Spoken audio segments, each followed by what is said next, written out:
My name is Joshua Collins, and my wife Stephanie and I and our family have moved here to Queens, New York, and we are working in New York City among Bangladeshi Muslims, and we work with an organization called Global Gates.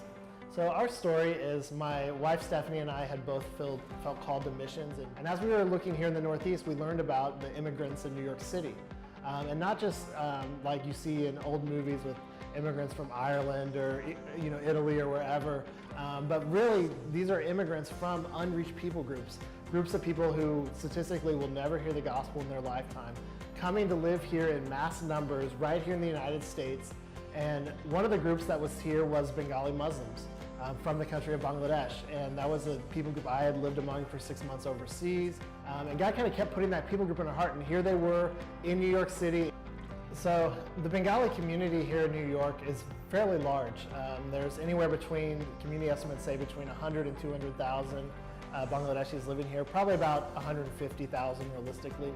As we think about what it looks like for the gospel to take root among Bangladeshis, we realize we're not going to be the pastors of a Bangladeshi church. We're not going to be the leaders ultimately. Our goal is much like you see the Apostle Paul in the New Testament, to go in, to preach the gospel, to find people who are hungry to know more, and then among those people, as they're getting discipled, to raise up leaders within. It's been really cool to see some of the successes that really God has brought about over the last 4 years.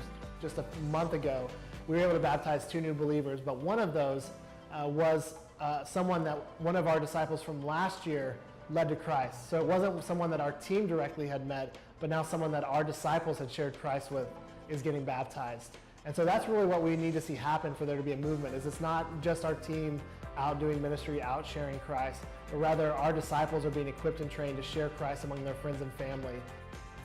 So some of the ways that people can get involved are, first of all, by joining our support team. We're faith-based missionaries, so everything in our ministry, from our salary to ministry budget, resources that we are able to give out, all comes from the gifts of our support team. And so we invite you, if God has put this on your heart, to join us in this ministry through your giving. The second way is through praying for us. And so we invite you to sign up for either our prayer list or join our Facebook group to be part of praying for us regularly. And then lastly, you can volunteer for us. And it doesn't matter what city you live in or if you're close to New York or not, there's ways that you could volunteer to help us in your spare time that would be a tremendous benefit to us in our ministry as well.